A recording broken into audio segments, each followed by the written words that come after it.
11 akan mempresentasikan matkul digital learning, yakni yang berjudul uji regresi linear ganda. Kami dari kelompok 11 yang berdasarkan 2 orang, yakni saya Ahmad Al-Fadil Mulia dan rekan saya Nia Rotuliza. Langsung masuk ke pembahasan pertama. Yang pertama yakni pengertian analisis linear berganda. Apa itu? Analisis linear berganda adalah analisis yang digunakan untuk mengetahui pengaruh dua atau lebih variabel independen terhadap variabel dependen. Yang kedua yakni ada beberapa tujuan analisis linear berganda. Yang pertama yakni menjelaskan hubungan antara variabel unsur utama dari analisis regresi linear berganda adalah untuk memahami dan menjelaskan hubungan antara satu variabel dependen, yakni terikat, dengan dua atau lebih variabel dependen, yakni bebas, dengan menggunakan model regresi. Kita dapat mengidentifikasi beberapa perbedaan atau hubungan antara variabel-variabel tersebut. Yang kedua, yakni prediksi nilai variabel dengan membangun model regresi yang tepat. Kita dapat menggunakan variabel yang diketahui memprediksi nilai variabel dependen yang tidak diketahui. Misalnya, dalam konteks ekonomi, regresi nilai dapat digunakan untuk memprediksi. Yang ketiga, yakni pengendalian variabel lainnya dengan memasukkan variabel independen ke dalam model. Analisis regresi berganda memungkinkan untuk mengontrol pengaruh variabel-variabel lain yang dapat mempengaruhi variabel dependen. Misalnya, ketika kita mempertimbangkan pengaruh pendapatan terhadap pengeluaran konsumen, regresi dapat mengontrol faktor lain seperti harga barang dan preferensi konsumen. Yang keempat yakni membuat keputusan bisnis atau kebijakan hasil dari analisis regresi linear berganda. Sering digunakan untuk membuat keputusan bisnis atau kebijakan berdasarkan pengalaman yang dilakukan dan hubungan antara perusahaan atau perusahaan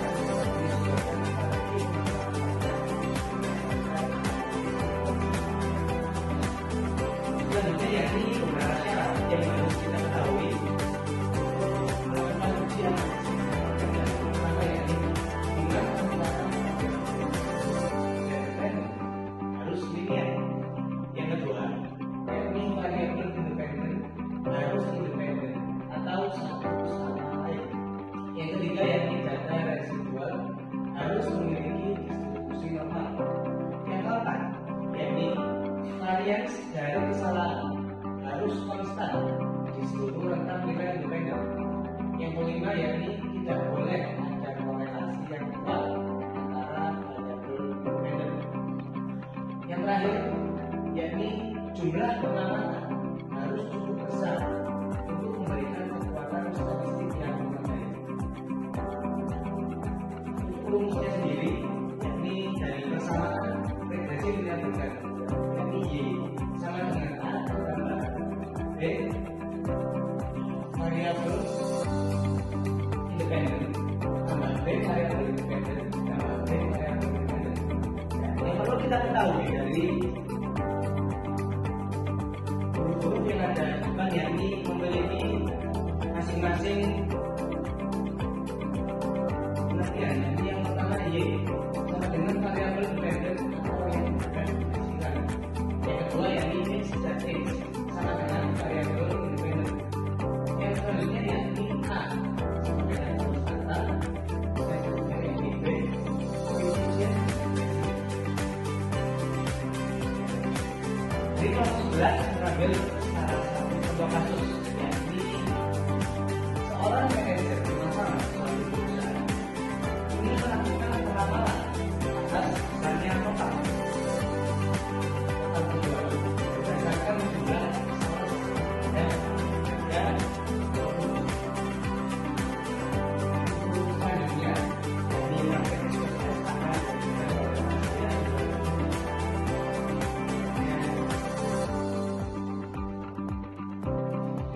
Baik, kali ini kita beranjak ke menu SPSS. Nah, di sini kita masukkan data yang kita punya tadi, kita salin ke SPSS. Nah, kemudian klik variable view. Nah, di kolom pertama yang name itu kita kasih tanda Y, X1 dan X2, lalu desimalnya kita nolin dan kita beri label seperti pada petunjuk ini. Nah, kemudian ketik analyze, nah, regression dan linear. Kemudian kita klik tanda OK. Nah, nanti akan muncul output terakhir seperti ini. Pada output pertama, nah, tabel ini menginformasikan metode regresi linear yang dipilih, yaitu metode enter. Pada tabel yang kedua, di sini menginformasikan kesannya nilai korelasi atau R dan R square atau koefisien determinasi. Tapi yang sering digunakan untuk analisis itu nilai R dan R square. Nah, di sini diperoleh nilai R sebesar 974 yang mempunyai arti korelasi antara variabel jumlah sales dan harga terhadap variabel penjualan sebesar 0,974.